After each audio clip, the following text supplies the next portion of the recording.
പരിശുദ്ധ പരമാദിവ്യകാരുണ്യത്തിന് എന്നേരവും ആരാധനയും സ്തുതിയും പുകഴ്ചയും ഉണ്ടായിരിക്കട്ടെ.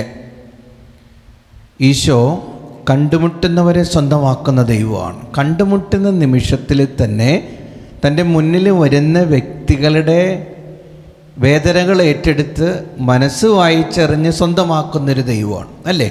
സത്യമാണ്. സുവിശേഷങ്ങളിലൂടെ കടന്നു പോകുമ്പോൾ ഈശോയെ കണ്ടുമുട്ടിക്കഴിഞ്ഞാൽ ആ വ്യക്തിയുടെ ജീവിതമൊക്കെ മാറി മറിയാണ്.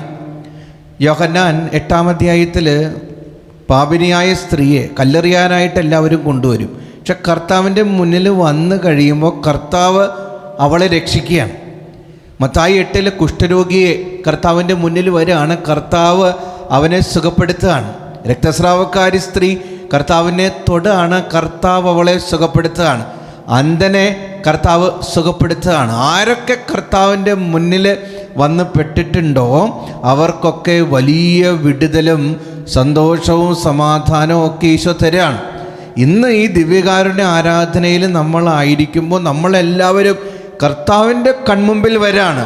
സക്കേവൂസിനെ പോലെ ഒരുപാട് പൊക്കക്കുറവുകൾ നമുക്കുണ്ട്, ഒരുപാട് അയോഗ്യതകൾ നമുക്കുണ്ട്, ഒരുപാട് ബലഹീനതകൾ നമുക്കുണ്ട്, തഴക്കദോഷങ്ങളുണ്ട്, കുടുംബത്തിലെ പ്രശ്നങ്ങളുണ്ട്, ജീവിതത്തിൽ കടബാധ്യതകളുണ്ട്, രോഗങ്ങളുണ്ട്, ടെൻഷനുണ്ട്. ഇനി ജീവിതം എന്ത് ചെയ്യുമെന്നോർത്ത് തളർന്നു നിൽക്കുന്ന അവസ്ഥകളുണ്ട്.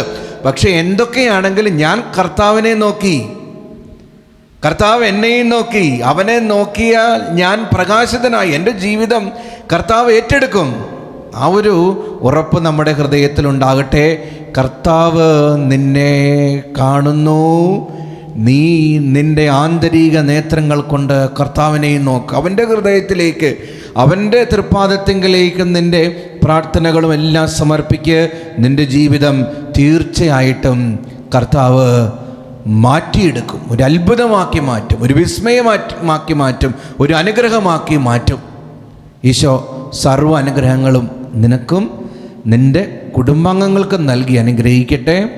മെസ്സേജ് ബോക്സിൽ ഈശോയെ എന്നെ അനുഗ്രഹിക്കണമേ എന്ന് ടൈപ്പ് ചെയ്യുക.